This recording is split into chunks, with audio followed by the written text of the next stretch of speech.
The reality is for most business owners that I see, they've got an accountant that they've outgrown. And what are the symptoms of that? Is that their accountant is transactional and reactive. For many business owners, usually when they're getting started, they don't want to spend too much on their accountant, right? They want to do the bare minimum. They need to get their business activity statements done, they need to get their tax returns done, their financial statements, and what that usually means is they've got an accountant that they're meeting once a year. And it's usually after the financial year is finished, which there's no opportunity for them to optimize their tax at that point. And it's too late. Once the financial year is over, the opportunity for tax planning is completely gone. And not all accountants are made the same. There are accountants who are phenomenal at compliance. They're really good at ticking the boxes and keeping you out of jail and keeping you in good stead with the ATO. But that's not what most successful 7 and 8 figure business owners need now. And it's an opportunity for them to go through an upgrade. So what do they need to do differently? Well, first and foremost, they need to review their tax structure. The amount of business owners who are at 7 and 8 figures who have outgrown their tax structure. I've seen business owners that are still running as a sole trader or a partnership. That they're running their business through a discretionary trading trust, which is causing tax issues every single year. They own shares in their company directly, individually, which means that they can only receive the dividends that are being distributed. They've got no flexibility around tax planning. These are common issues that I see. And the reality is what often business owners don't know is they can actually restructure quite easily. There's obviously a cost associated with it, but it's relatively straightforward, and we do this all of the time for our clients. So the first thing is reviewing the structure. The second thing is having a proactive tax plan. So the proactive tax plan is first and foremost about ensuring there's no surprises, because tax is a consequence of making money. If you're going to grow a bigger business and you're going to make more profit, you are going to pay more tax. It's just an inevitability. But we want to avoid paying bonuses by understanding the rules and forecasting the decisions and actions that need to be made along the way to ensure we're taking advantage of those rules. And what does that require? Is that usually at the beginning of the financial year, we create that forecast over the next 12 months. Every quarter, usually in line with our BAS period, is that we review that forecast and we make adjustments. And that ensures, one, we're putting enough money aside for tax, but two, that we're taking advantage of opportunities that come up as we go. Whether that be instant asset write-off, whether that be R&D tax incentives, whether that be EMDG grants or other things that we can be doing to offset our tax and be a bit more strategic. These are the things that a good strategic accountant will do.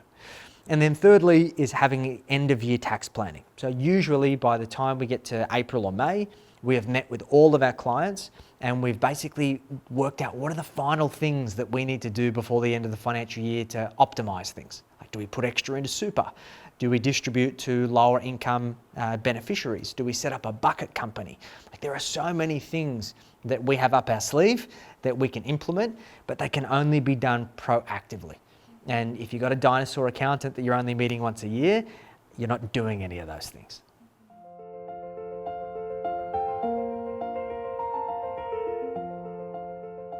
Yeah, so when we talk about structure, we talk about tax structure. And for most successful 7 and 8 figure business owners, this is a combination of various tax structures. So for example, in my own business, I have 5 trading businesses that I use for each of my divisions that are client-facing entities, and essentially that is what deals with the public. That's where my risk is. Those trading businesses are owned by my holding company, and my holding company owns the shares in each of those trading businesses. The benefit of that is that I can get profits out of those trading businesses and take them up to the holdings business, because the holdings business doesn't do business with the public. It's much less risk. And then I can also play the bank with my other businesses. So let's say I want to go and do an acquisition of another business. I want to buy a commercial property for one of my businesses. My holdings entity can play the bank for that transaction. Thirdly, my holdings entity is owned by my family trust. And the benefit of that is that now gives me flexibility. So my profits that I've got from all of my trading businesses, I can choose how I distribute that. Do I take income? Does my partner take income? We don't have kids. I wish I could distribute to my animals, but I can't. Does excess go into a bucket company, which is the next layer? So I have a corporate beneficiary or a bucket company that once my partner and I are at an average 30% tax rate, all of our excess profits goes into a bucket company that has a flat rate of 30% tax. So it's through this smart structuring, and this structure isn't right for everyone, but this is just what I do, it ensures that we've got flexibility. we've got asset protection, and that we're paying a maximum tax rate of 30%. Now, I know people watching this and they're like, oh, 30%, that's still too much tax. But the way you need to look at this is like, I'm happy to pay 30% because I've got 70% left over that I can use to build wealth. And then there are other tax strategies that I can implement after the fact of that I will get to a point in time where I'm not going to pay tax at all anymore. And it's about how do we sequence that over time. Tax is a consequence of making money. We just want to make sure that we're only paying our fair share.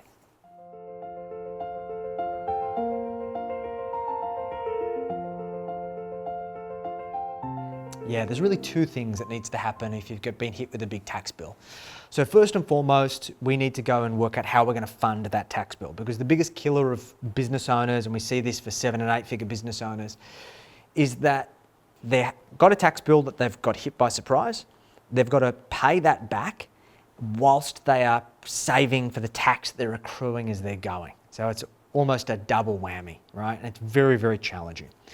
Coupled with the fact that as of this financial year, general interest charges from the ATO are no longer tax deductible, which means that the 8% or so that you're paying is going to be paid in after-tax dollars. So what that effectively means is that you need to earn 11% in order to just pay the interest, which sucks. So first and foremost, we want to make sure that we've got the right strategy in play. This is about cash flow forecasting. So in your business, what do we need to do in terms of profitability and cash flow to be able to smash that tax debt and to be able to save for the tax that we're accruing as we go? The second thing we need to do is we need to make sure that this never happens again, because you should know how much tax that you've got. Like if you've been hit with a surprise tax bill, it means there is a deficit in your tax forecasting system. And for all of our clients, we set up a proactive tax forecast 12 months in advance. We provide them with a report each and every single month of, hey, based on where you're at in the year, this is how much you've got to have set aside in your tax account.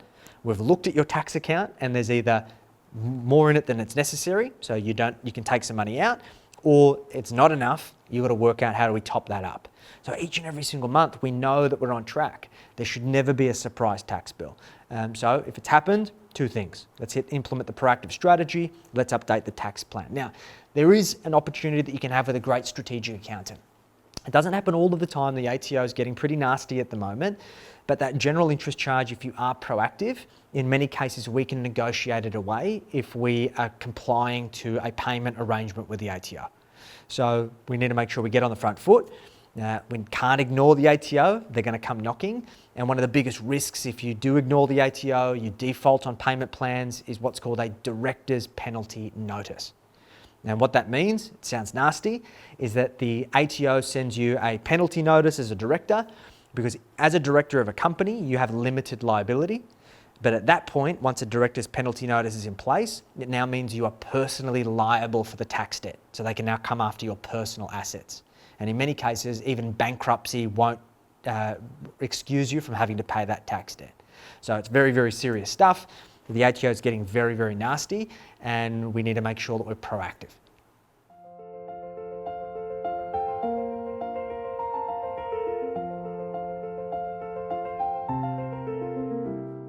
The people who are getting entity structures right are ones that are working with a proactive tax advisor who is reviewing their tax structure every 12 months. And this is not to say that you're completely tearing down your tax structure every 12 months. What we often see with our clients is they might start their business with a simple company, and then over time they evolve it that their company is owned by a family trust. And then over time, once their profit gets to a certain level, they set up a bucket company. And then over time, they want to set up multiple divisions, so then we transition to a trading and a holding company structure. There is an ongoing evolution that is based on a goals-based conversation, like what are you trying to achieve, what's affecting your sleep at night factor, what do you want for your family, what are you concerned about, what flexibilities do you want? And then working with your advisor who's going to come back and say, hey, okay, these are some options that we've got. Here are the pros, here are the cons, here are the costs. And then we can work out the appropriate sequencing. And the unfortunate reality is for most business owners, they've never had a conversation around structuring with their accountants. They don't have what we call a mud map or a structured diagram that on a page they can see exactly what their structure is, why they have certain things, and the value that those entities play. And for that reason, they're leaving opportunities on the table. And in many cases, they end up paying tax that they didn't have to because they didn't have the appropriate structure in place. Like we've seen a situation recently where we had a client come to us who had sold their business, and they were working with an accountant and they got hit with this capital gains tax bill. They saw one of my videos about the small business tax concessions, which essentially qualify you to sell your business for up to $6 million completely tax-free. He said, well, Jackson, why can't I qualify for these small business tax concessions? And when we looked into it, we identified that the accountant had completely missed a series of steps that essentially meant the client was no longer eligible for those small business tax concessions, which essentially meant that they were going to pay over $1 million in tax unnecessarily. Like, what a waste. Like, what could they have done with that extra $1 million? What could that have meant for their family and their future generations? For many people, that's life-changing money, and not getting the right advice up front is costing them thousands, potentially millions in lost opportunity.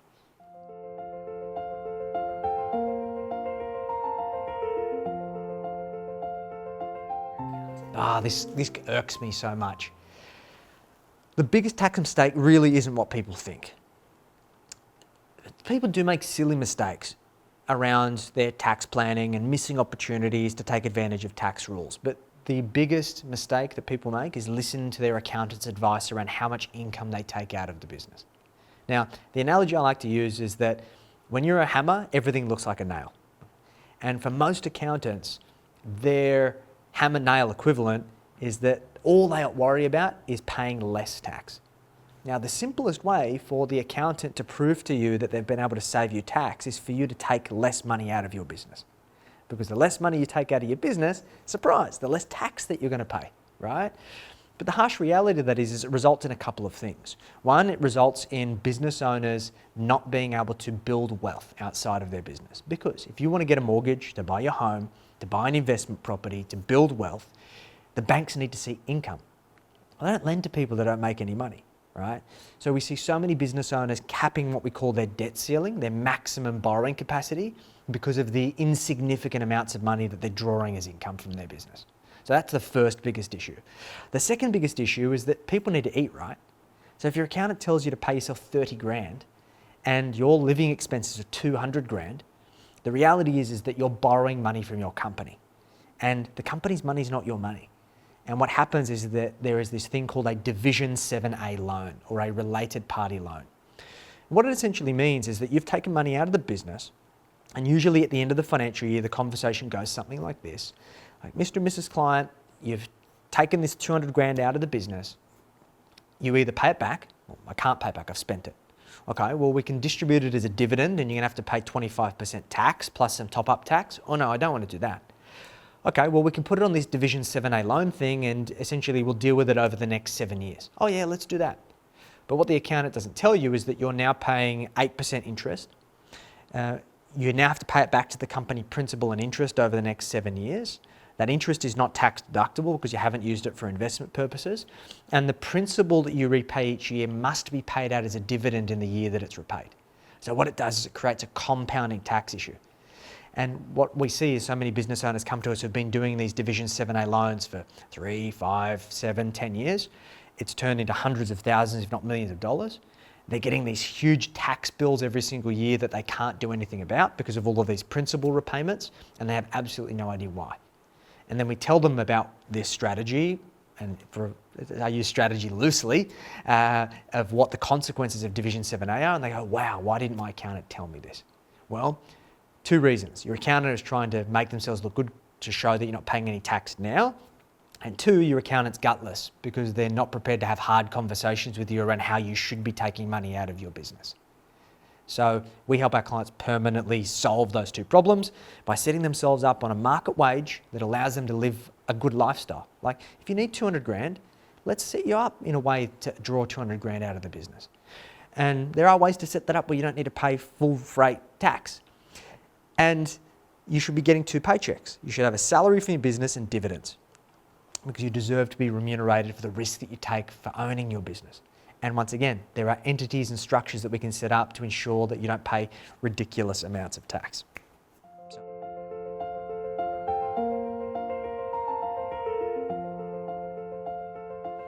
There was a scenario that we had with a real estate agent who was a very successful business owner in the eastern suburbs of Sydney.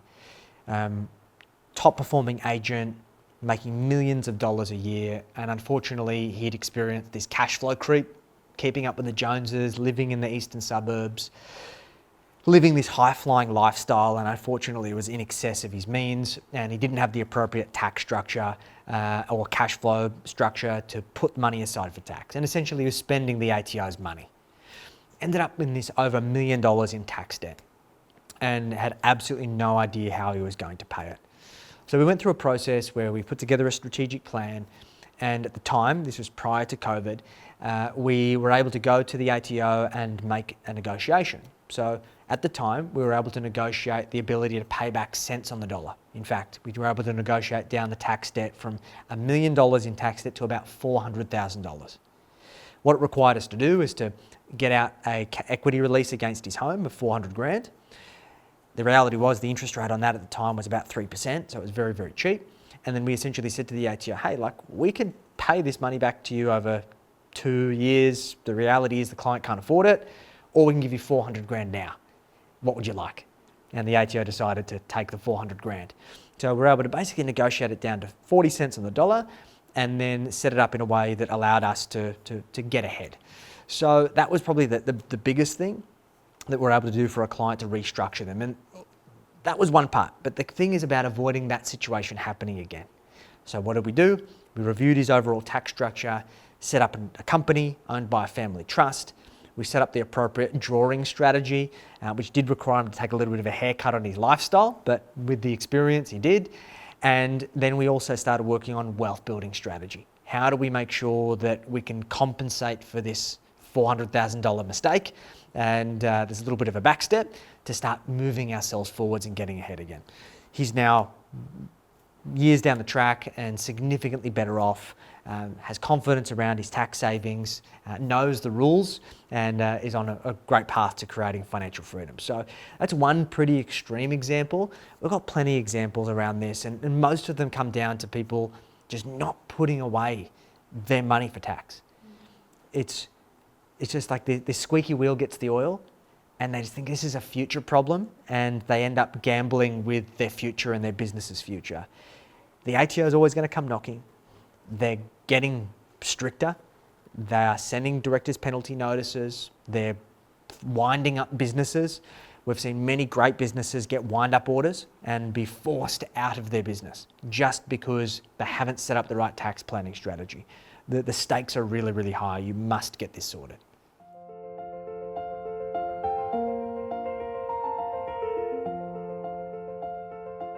There are not enough proactive accountants in Australia.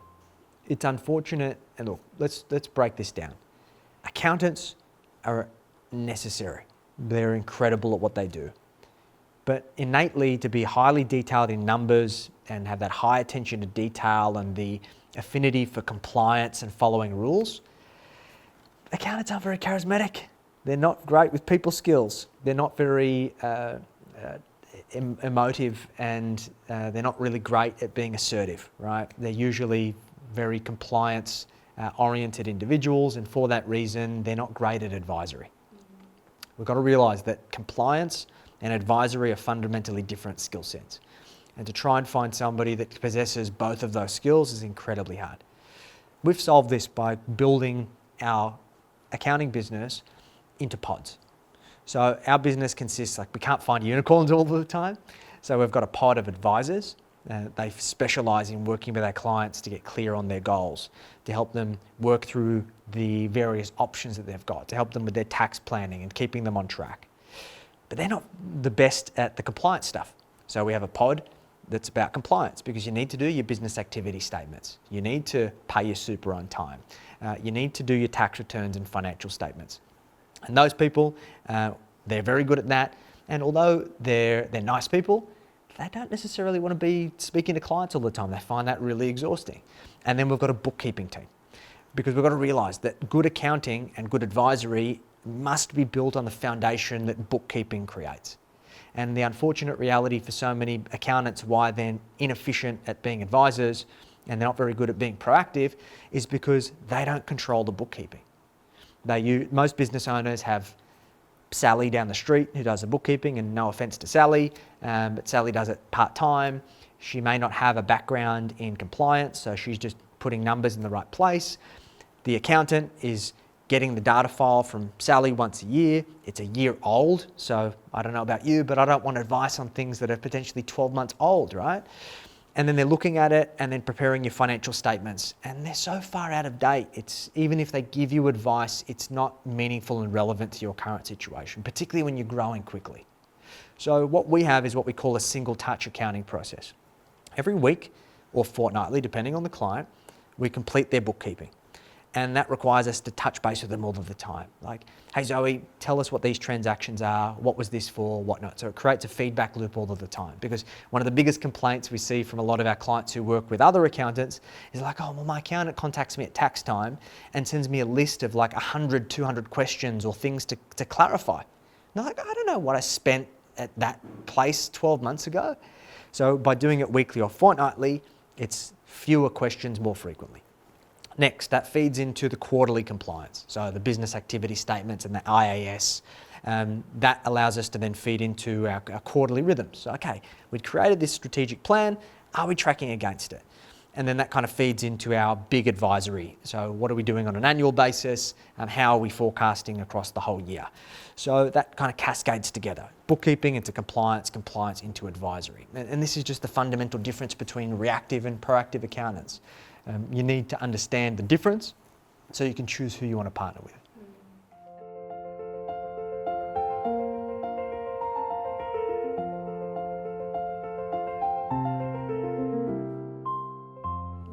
So forecasting is not that hard, because it all comes down to understanding the underlying assumptions. And the great thing about tax is a consequence of making money. If we understand the kind of money that we're going to be making and how we make that money and also how we spend that money, forecasting tax is not rocket science. So what are the taxes that we're going to be liable for? Well, first and foremost is GST.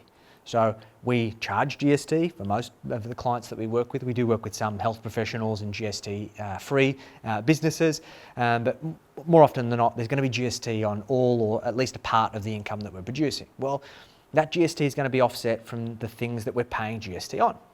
So if we've got an appropriate bookkeeping process, we can understand how much we need to set aside for GST. Now, simple rule is, forced savings, any income that I have come into my bank account, I just sweep across 10% straight away. Because even if it means that if we work that out, you're only paying 7%, well, why don't we save extra and set it aside just in case? So pretty simple. Second tax we pay is we pay PAYG on our employees. So one of the biggest mistakes I see people make is that on their profit and loss, they're seeing their salaried employees' total cost, including the tax consideration, but that tax is not going out on every pay run. So you need to ensure that for all of your employees, you're setting aside the money for their PAYG and for their superannuation every single pay run. So that's the second thing. And then the third tax that you're going to pay is going to be your tax on corporate tax, your profit. So we know that if you're running a business, your tax rate's 25%. So if you're going to make $100,000 in profit this year, or $1 million in profit, you need to put $250,000 away, right? And of course, there's other more obscure taxes. There's FBT tax, and there's stamp duties and all of these other things. Similarly, they are based on certain actions. So therefore, when we know the actions take place, we know what the tax consequence is going to be. The hard part is, accountants don't facilitate this kind of conversation. So what we do usually with our clients is we look at their last 3 months, and they come on board with us, and then on the ongoing basis. And that last 3 months usually sets a bit of a precedent. It's like, okay, what's happened in that last 3 months in terms of tax consequences? Let's extrapolate that out over the next 12 months. And then we ask our clients, well, okay, is there anything fundamentally going to change from this baseline? And so, okay, actually, we've got this big job, so our revenue we think is going to increase 20%. Well, that means 20% more GST. Right? Okay, we're going to hire these people here, here, and here. Okay, cool. Let's do the number crunching. How much are you going to spend? All right, this is how much we need to set aside for PAYG and super. Okay, with all these things considered, we do a budget for the financial year. This is what our profit is expected to be. Okay, this is how much you've got to set aside for corporate tax. So it's a very common sense structure, just most accountants don't do it. Sorry, is that traditional accountant relationship actually failing business owners when it comes to strategic advice? Yes, it certainly is. Unfortunately, the amount of business owners that we speak to still that say, I need to speak to my accountant about that, like it's crazy that business owners put so much affinity into the relationship they have with their accountant. And in some cases, it's great. Like we've got some clients who have accountants that actually aren't part of our team, and they're amazing partners. We collaborate really closely with them. We work together as part of their board of advisors. They're amazing assets to their team. But there are some accountants that are just absolute idiots. And the unfortunate reality is that these accountants are often arrogant, they're gatekeepers, and they're holding the clients back from achieving the kinds of financial results that they deserve. I'll give you an example. Working with a client recently that had an electrical business that was doing over $5 million a year. We've been able to take him from losing money every year. So when he came to us, he lost about $16,000 that year. And over the preceding 12 months, we got him to almost $1 million in profit. We then caught up with his accountant to talk about his strategic wealth plan. Now, we are licensed financial advisors. We can give strategic wealth advice. Accountants cannot. And for many clients, they mistake their accountants for being able to give wealth advice, and legally they cannot. So we're talking to this client about the strategy, and the accountant completely shut it down. Like, I wouldn't do that. Okay, cool. Well, we went through the modelling and we said, okay, well, this is the client situation. This is their current trajectory. Based on the conservative assumptions of our strategies that we're implementing, this is how much better the client's going to be off as a result, net of tax over this period of time. Tell me why you don't agree with that. And he said, I just don't agree with it. And due to the tenure that this client had with that accountant, he decided to take the accountant's advice. Now, it breaks my heart because I'm like, well, this client is going to be multi-six figures worse off as a result of that decision. And this just goes to show the weight that the relationship that many clients have with their accountant, which is often very, very short-sighted. So what's important? As a 7 or 8 figure business owner, you must build a team of professional advisors. I believe that all business owners should have a business coach, they should have a financial advisor, they should have a great strategic accountant, they should have a bookkeeper, of course, they should have a mortgage broker, they should have a solicitor, and they should have a property advisor. And potentially other people. They could be marketing advisors, sales coaches, whatever that might be. But those are the kind of fundamental seats that need to be filled. And not only do we need to have those seats filled, because those are all specialists that should be able to bring value to the board and bring value to that client, but they also need to play well together. They need to be able to respectfully disagree and challenge each other, but also see the rationale in strategies that are brought to the table, even if they don't necessarily agree. So when we build a board of advisors for our clients, we say we're going to have respectful conflict, but if the majority agrees, we all agree. And we move forward. And unfortunately for so many of these numpty accountants, they become the gatekeeper and they also become the anchor in the lives of these clients, which is really disappointing.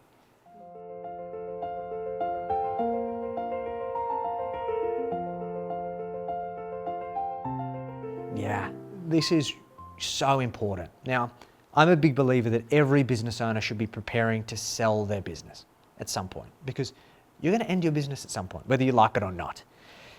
Unfortunately, it could be that you pass away, it could be that you just decide that you don't want to do it anymore, and in an ideal world, you want to realise value, or you want your family to realise value as a result of your blood, sweat and tears. And I believe all businesses have some level of intrinsic value that can be sold. The big thing that gets in the way is that most people haven't prepared, or they actually don't think their business can be sold. And I've seen it time and time again, people don't want to sell their business until one day they do. And usually what happens is that they've worked for a long time, they're burnt out, and they get out of bed one day and they go, stuff this, I'm done. I need out now. And they need to fire sell. Coupled with the fact that they don't know about the small business CGT concessions, which in Australia is the most lucrative tax rule that exists. Now, I had another video on social go viral recently about this, and people tore me to shreds because they're like, this is blatant stealing and you're the reason why the roads are in disrepair and we're paying more for going to the doctors. What people need to understand is that these tax rules are put in place by the ATO and the powers that be because they are trying to incentivize people to start, scale, and sell small businesses. So they are there for a reason. It is not a loophole. It is a rule that is written in the tax code. So let me talk about the rule. You have the ability to sell your business for either $2 million or up to $2 million, or if your net assets of the value of the business and your other assets that you've got are less than $6 million, in many cases you can sell the business completely tax-free. So the rules are, one is what's called the active asset rule. So if you have the active asset, meaning that you're running and operating the business and you sell it, you get a 50% tax discount. So that can be used in conjunction with the CGT discount. So what that means is you now get a 75% reduction on your tax, which is pretty phenomenal. Second rule is the 15-year rule. So if you can run your business for 15 years and you sell it, you can have it completely tax-free. There is then the retirement rule, that if you sell the business and you're over the age of 55, you can sell the business tax-free. And we also have the ability to get the money into superannuation. So there's a various number of rules around this. So what we found, we had a situation, we had a client who come to us, wasn't working with us in this transaction. They'd sold the business. I believe the sale price was about $4 million. And they'd seen my video on the small business CGT concessions. And they go, my accountant didn't tell me about it. Can you help me? We looked through the details of the transaction and the accountant had completely fumbled it and they'd lost out on the opportunity to get the small business CGT concessions. So they ended up paying $1 million in tax as a result of this sale. Like just life-changing money. So compared to another client of mine, she came to me when she was in a previous business that she'd been in for a very long time. Business wasn't very good. We built out their strategic wealth plan and I essentially said to her, like, unless something fundamentally changes in your current business, you're not going to be able to achieve your retirement goals. So she decided to sell that business. And she was going to use the proceeds to buy another business. She bought that business and over the period of 3 years, we built that business up, systemized it, reduced the key person risk with the explicit intent of using the small business CGT concessions. We bought the business for $2.5 million. Over 3 years, we sold it for $5 million, completely tax-free. She then had $2.5 million that she paid off her home. We then built her superannuation savings, and then we actually bought another business, and the plan is to rinse and repeat that strategy again, because you can have multiple bites at the cherry. So these are two fundamental different scenarios. Like one scenario where somebody lost $1 million just by poor planning, and another scenario where somebody's gone from a poor business that wasn't really serving them to a great business with a lot of hard work. They were able to sell for a significant profit and do it without having to pay $1 to the tax man.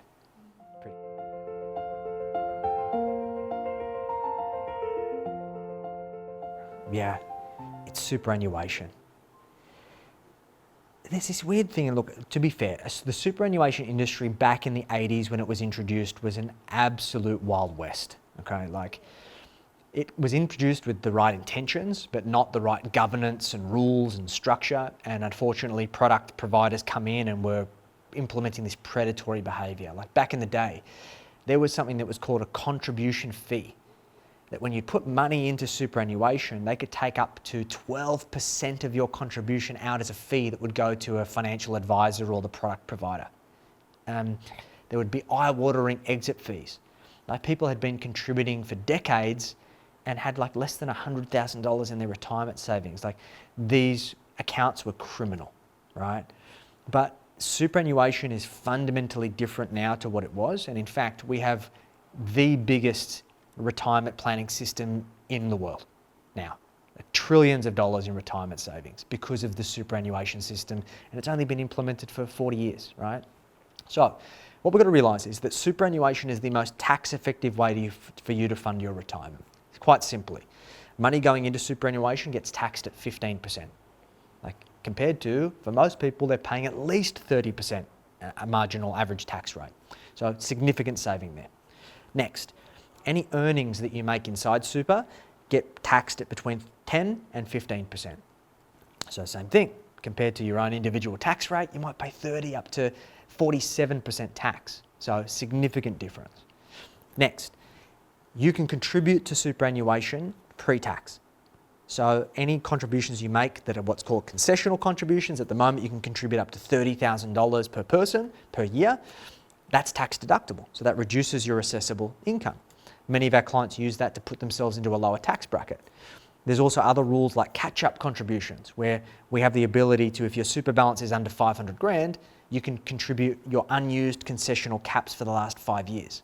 So for some clients, they might sell an investment property and have a big tax bill, but they use the catch-up concessional contributions to end up paying no tax. And then the other factor is that once you turn 60, you can convert your super into what's called pension, and any earnings are now taxed at zero, and any income you draw out is not taxable either. So there is no other way that you can get tax-free income in retirement other than superannuation. Now, there are some risks. So the government recently implemented some caps. So for most people, they can have up to about $1.7 million in pension per person and have that tax-free. Everything else gets taxed at 15%. And then there's other thresholds where tax continues to increase, but that's still a pretty sizable amount of money. And of course, you can't touch it until you're 60, so there's a risk there. So if you're young, putting all your money into super might not make sense. And of course, the government can change the rules. But what we've got to realise is that the sheer number of people, so basically the entire workforce for the past 40 years are in superannuation. So that's a considerable voting force that for the government to change the rules too significantly to impact that many people would be political suicide. So although there is a risk, like I never know what's going to happen, the likelihood of them making adverse changes to superannuation that are catastrophic are relatively low. Do we put all of our eggs in one basket? No, but it's something that business owners sleep on, because for most business owners, if they're a sole trader, they don't have to pay super. If they're not taking a salary, they don't have to pay super. And even if they are taking a salary, it's usually small because of their bloody accountant. So there's not a lot of money going into super anyway. So there's some incredible strategies we can use with super. Like for example, for many of our clients, we can use their super to buy commercial premises that they can run their business from. Like why pay dead rent to a landlord for 10, 20 years when you can pay that money into your retirement savings? There's some phenomenal strategies that we can implement once you understand how it works.